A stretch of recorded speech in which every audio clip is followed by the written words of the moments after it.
Well, good evening, everyone. Thank you for having me. I hope everyone can hear me. How to respond to a lot of this.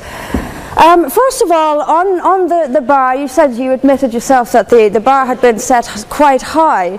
I would suggest, though, that the burden of proof is on the proposer rather than on us. It quite clearly says Islam is a religion of peace. I suggest you prove it. We've also been told here tonight when we opened that this debate must take place in the real world. Well, absolutely, yes, it must. It must take place in the real world. And I will describe what Islam is doing in the real world. We can sit and we can debate theocracy day in, day out. We will never agree. We can debate, is there a God, isn't there a God, is the Quran real, isn't it? None of it actually matters. What matters is what happens in the real world, as my opponent quite rightly said. My side of the argument is regularly told that we've heard it again tonight, we were described somewhat as hate. We were told that we are demonizing Islam, whipping up fear of Islam. Not the first time I've been accused of this, probably won't be the last. But let me just say, and let's take this into the real world as we've been advised to do. Let me tell you what actually whips up fears of Islam. We take it from the top. 9/11, the London Underground bombings, Madrid, Mumbai, Mali, Bali, northern Nigeria, Sudan, Afghanistan, Saudi Arabia, Iran, Yemen, Pakistan, death for apostasy, death for blasphemy, death for adultery, death for homosexuality, gender segregation, gender discrimination, unequal testimony between men and women in legal proceedings, child marriage, amputations, beheadings, imprisonment for being raped, anti-Semitism, burqas, execution, as I've said, for this, that and the other, the slaughter of Theo van Gogh on the streets of Amsterdam, death threats on the streets of London, butcher those who insult Islam, Muslim patrols in East London telling people they are entering Sharia control zones, polygamous marriages, marriage not requiring the consent of the bride. This is what causes fear of Islam. It is not me, it is not my colleagues on this side. What information on that point? If Islam and Muslims are responsible for the Muslim patrols, I'm not finished. I'm not. No, I'm not. I mean, let me speak on. But the point is that it is not I or my fellow debaters on this side who are causing fear of Islam. It is the actions of Muslims that are causing fear of Islam. That is the real world. That is where we actually live. Then we'll be told that this is just the extreme fringe of Islam. Well, let me have a look at Saudi Arabia. Saudi Arabia is the birthplace of Islam, the custodian of its holy sites. In Saudi Arabia, a woman is not allowed to drive. She is not allowed to leave the house without a mahram. She is not allowed to vote, although they've been incredibly generous by allowing some votes in the next elections. This is apparently the extreme fringe of people are executed for blasphemy, executed for apostasy. In Saudi Arabia, the birthplace of Islam, we'll be told that's the extreme fringe of Islam. No, it is not. Calling Saudi Arabia the extreme fringe of Islam is like calling the Vatican the extreme fringe of Catholicism. Sorry, it just doesn't work.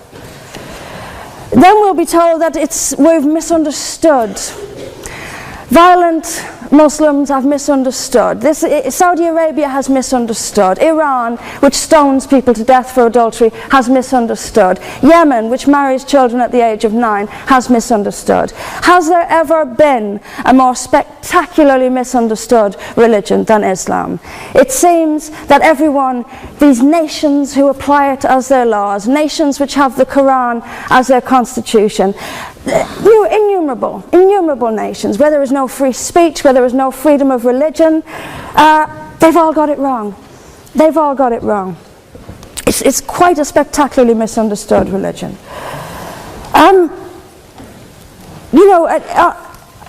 There's just so much that, I'm constantly told as well that I need to respect Islam.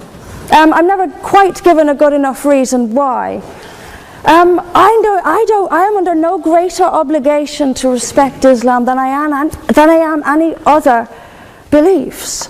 I'm under no more obligation to respect a woman oppressed in the name of Islam than if she is oppressed by the BNP or anyone else. I am under no obligation to make compromises with an ideology I simply don't see as peaceful. Why don't I see it as peaceful? Because of the evidence. If I look around the world and I see the countries where Islam calls the shots, all I see is brutality and violence imposed by the state. We were told that peace is not just the absence of violence but the presence of justice. Absolutely. I do not see how in a nation where, as the only woman here, I have some particular issues with the way women are treated in Islamic states. Now you can argue that they've got it wrong. Tell them that, because they seem to think that's what it is. Yes, I mean, there's so much to say about it, but is there a peaceful Islam? Yes, there is. It's in the hearts of peaceful Muslims. Unfortunately, though, there's also a rather more objective Islam, and peaceful Muslims have to do some really rather creative interpretation, like the command to beat her. I've seen Muslim women. I didn't stand up for you. You're allowed to. Well, I didn't. So if you could just have a bit. I knew this would happen. I knew this would happen, by the way. I knew this would happen. What I'm saying is completely controversial and will be booed and shouted down, and I have no doubt my colleagues the same. I knew this would happen. You say anything negative, you'll get the boos. I'm actually going to leave it there. But I will finish just by saying this. There are hundreds of millions of peaceful Muslims. That is a fact. But that does not mean that Islam itself is peaceful. Peaceful Muslims interpret verses of the Quran so almost beyond recognition. It's reinterpreted, like the command to beat her. It's there in the Quran, and I've seen Muslim women try to dance around it. They put words in there that simply aren't there. That's what it says. It says beat her. And in the countries where the Quran calls the shots, that is exactly what they do. This is not peace. This is not justice. Islam is not a religion of peace, as the evidence shows us. Thank you. Thank you very much, Mr. President. Ladies and gentlemen, good evening. Assalamu alaikum. Lovely to see you all here tonight. We are having a very entertaining night, are we not, with some very interesting things being said from the other side of the house tonight. Let me begin by saying, as a Muslim, as a representative of Islam, I would consider myself an ambassador for Islam, a believer in Islam, a follower of Islam and its Prophet. So in that capacity, let me begin by apologizing to Anne-Marie for the Bali bombings. I apologize for the role of my religion and me and my people, for the killing of Theo van Gogh, for 7/7. Yes, that was all of us. That was Islam, that was Muslims, that was the Quran. I mean, astonishing claims to make in the very first speech tonight, on a day like today, where the Conservative Prime Minister of the United Kingdom is having to come out and point out that these kind of views are anathema. And I believe you're trying to stand for the Labour Party to become an MP in Brighton. If you do, and you make these comments, I'm guessing you'll have the whip withdrawn from you, but then again, UKIP's on the rise, they'll take you, the BNP, they might have something to say about your views. This is what Mehdi Hassan always does. By the way, just on a factual point, since we heard a lot about the second speaker, about how backward we Muslims all are, on a factual point, you said that Islam was born in Saudi Arabia. Islam was born in 610 AD. Saudi Arabia was born in 1932 AD. So you were only 1,322 years off. Not bad? Not bad start there. Talking of maths, by the way, a man named Al-Khawarizmi was one of the greatest mathematicians of all time, a Muslim, worked in the golden age of Islam.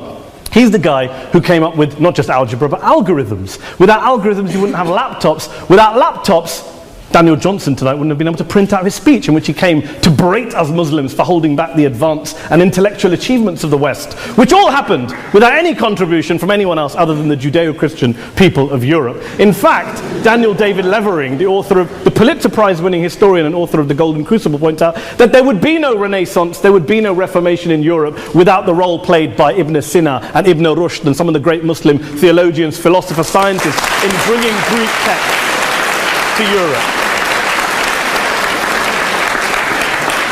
As for this being our university, I will leave that to the imagination as to who is our and who is there.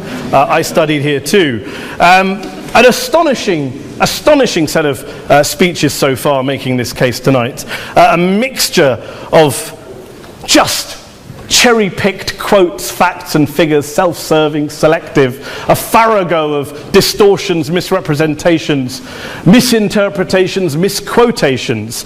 Daniel talked about my article in the New Statesman, which got me a lot of flack, where I talked about the anti-Semitism that is prevalent in some parts of the Muslim community, which indeed it is. Of course, I didn't say in that piece that it was caused by the religion of Islam. In fact, modern anti-Semitism in the Middle East was imported from, finish the sentence, Christian, Judeo-Christian Europe, where I believe some certainly bad things happened to the Jewish people. In fact, Tom Friedman, Jewish-American columnist in the New York Times, told me in this very chamber last week that he believed, had Muslims been running Europe in the 1940s, 6 million extra Jews would still be alive today. So I'm not going to take lessons in anti-Semitism from someone who's here to defend the Judeo-Christian values of a continent that murdered 6 million Jews.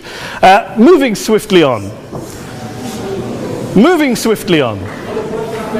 Yes. Absolutely. Well, I'm about to make that point. No, I'm about to make that point. You're right. I agree with you. I agree with you 110%. That is my point. I don't think Europe is evil or bad. I'm a very proud European. I don't want to judge Europe on that basis, but if we're going to play this gutter game where we pull out the Bali bombing and we pull out examples of anti-Semitism in the Islamic community, then of course I'm going to come back and say, well, hold on. I mean, look, let's be very clear. Daniel here was a last-minute replacement for Douglas Murray, who had to pull out. And Douglas and I have a well-documented differences, but to be fair to Douglas, as to be fair to Anne-Marie and to Peter, atheists. Atheists see all religions as evil, violent, threatening. What the problem I have with Daniel's speech is that Daniel comes here to run this robust defense of Christianity, forgetting that his fellow Christians, people who said they were acting in the name of Jesus, gave us the Crusades, the Spanish Inquisition, the anti-Jewish pogroms, European colonialism in Africa and Asia, the Lord's Resistance Army in Uganda, not to mention countless arson and bomb attacks on abortion clinics in the United States of America to this very day. I would like a little bit of humility from Daniel first before he begins lecturing other communities and other faiths on violence, terror and intolerance. But, no thank you. Some water. But I would say this, to address the gentleman's very valid point here, I'm not going to play that game. I don't actually believe that Christianity is a religion of violence and hate because of what the LRA does in Uganda or what Crusaders did to Jews and Muslims in Jerusalem when they took back the city in the 12th or 13th or whatever century it was. I believe that Christianity, like Islam, like pretty much every mainstream religion, is based on love and compassion and faith. I do follow a religion in which 113 out of the 114 chapters of the Quran begins by introducing the God of Islam as a God of mercy and compassion. I would not have it any other way. I don't follow a religion which introduces my God to me as a God of war, as some kind of Greek God of wrath, as a God of hate and injustice. Not at all. As Adam pointed out, you go through the Quran and you see the mercy and the love and the justice. And yes, you have verses that refer to warfare and violence. Of course it does. This is not a motion about pacifism. I'm not here to argue that Islam is a pacifistic faith. It is not. Islam allows military action, violence in certain limited contexts. And yes, a minority of Muslims do take it out of that context. But is it religious? We talked about Woolwich. Daniel and Anne-Marie have suggested that it's definitely religion that's behind all of this. Well, actually,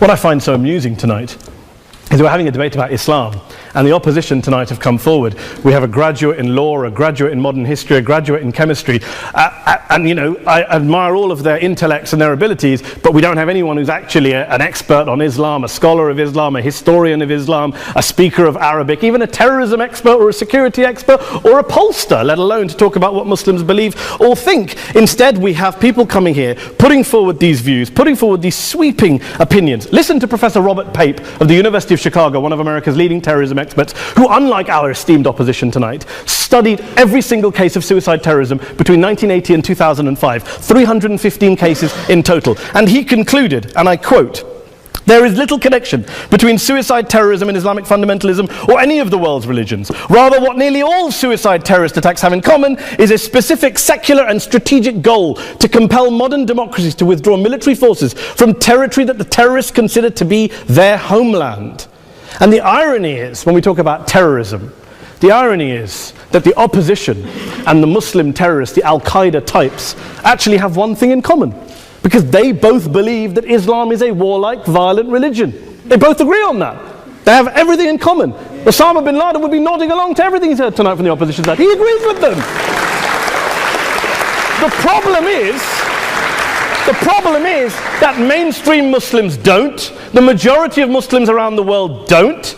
In fact, a gentleman here started quoting all sorts of polls. Gallup carried out the biggest poll of Muslims around the world, of 50,000 Muslims in 35 countries. 93% of Muslims rejected 9/11 and suicide attacks. And of the 7% who didn't, they all, when polled and focus grouped, cited political reasons for their support for violence, not religious reasons. And as for Islamic scholars and what they say, well, Daniel talks about our University of Oxford. We'll go down to Oxford Centre for Islamic Studies, get hold of a man named Sheikh Afifi al-Akiti, who is a massively well-credentialed and well-respected Islamic scholar, who has studied across the world, who in the days after 7/7 published a fatwa denouncing terrorism in the name of Islam, calling for the protection of all non-combatants at all times, and describing suicide bombings as an innovation with no basis in Islamic law. Go and listen to Sheikh Tahir al-Qadri, one of Pakistan's most famous Islamic scholars, who published a 600-page fatwa condemning the killing of all innocents and all suicide bombings unconditionally without any ifs or buts.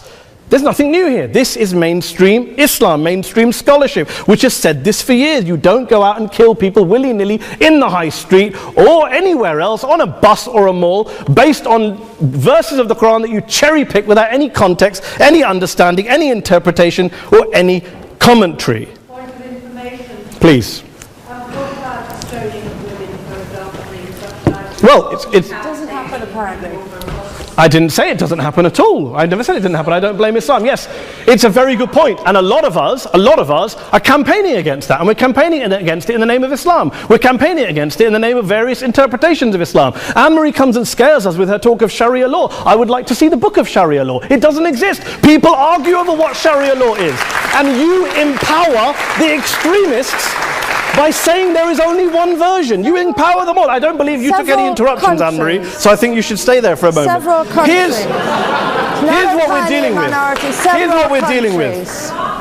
I took your point. Here we are dealing with a 1400-year-old global religion, followed by 1.6 billion people in every corner of the world, a quarter of humanity, of all backgrounds, cultures, ethnicities. And yet the opposition tonight wants to generalize, stereotype, smear in order to desperately win this debate. And here's my question, if we're going to generalize and smear. If, okay, people say yesterday's bombers, and we've got to be careful, there's a trial going on, were yesterday's attackers, motivated by Islam? Big debate. I don't believe they were. Let's say they were. Let's say Faisal Shahzad, the Times Square bomber, was motivated by Islam. Let's assume, for sake of argument, that Richard Reeves, the shoe bomber, was motivated by Islam. If Islam is responsible for these killings, if Islam is what is motivating these people, and Islam is therefore not a religion of peace, a religion of war, then ask yourself this question: why aren't the rest of us doing it? Why is it such a tiny minority of Muslims are interpreting their religion in the way that the opposition claim they are? Let's assume there are 16,000 suicide bombers in the world. There aren't. Let's assume there are for the sake of argument.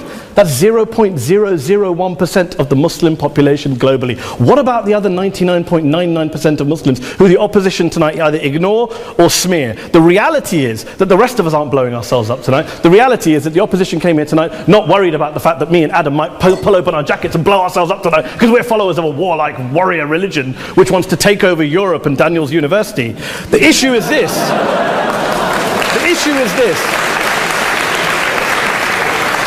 Unless the opposition can tell us tonight, and Peter Atkins is here, one of our great atheist intellectuals, can tell us tonight, can answer this question tonight: why don't the vast majority of Muslims around the world behave as violently and aggressively as a tiny minority of politically motivated extremists? Then they might as well give up and stop pretending they have anything relevant to say about Islam or Muslims as a whole. Ladies and gentlemen, let me just say this to you. Think about what the opposite of this motion is. If you vote no tonight, think about what you're saying the opposite motion is. That Islam isn't a religion of peace, it's a religion of war, of violence, of terror, of aggression. That the people who follow Islam, me, my wife, my retired parents, my 6-year-old child, that 1.8 million of your fellow British residents and citizens, that 1.6 billion people across the world, your fellow human beings, are all followers, promoters, believers in a religion of violence. Do you really think that? Do you really believe that to be the case? They say that in the Oxford Union, the most famous debate was in 1933 when Adolf Hitler looked out for the result of the King and Country motion, where they voted against fighting for King and Country, and Hitler was listening out for the result. Well, tonight, 80 years on, there are two groups of people around the world who I would argue are waiting for the result of tonight's vote. There are the millions of peaceful, non-violent, law-abiding Muslims both in the UK, Europe, Asia, Africa and beyond, who see Islam as the source of their identity, as a source of spiritual fulfillment, of hope, of solace.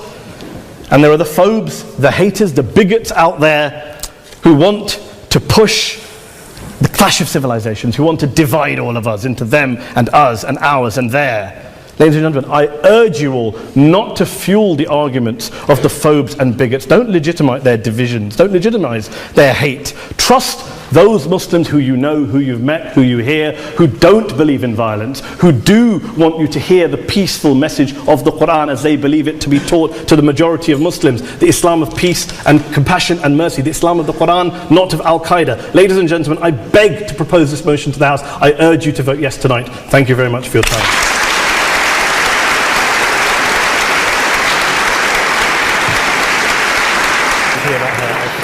In it, as good men will find anywhere. But we, through examples of the behavior that Islam inspires and often condones, and by seeking to show that Islam has an intrinsic fault, long for Islam 2.0. Islam 2.0, Islam's enlightenment, will have an emphasis on humanity, subtlety, harmony, and reason, and be virtuous. On that point, this evening, though, you are judging Islam 1.0, not Islam 2.0. By opposing the motion, you will be encouraging the emergence of what most of humanity really longs for, but which does not yet exist. Please, for the sake of humanity, oppose.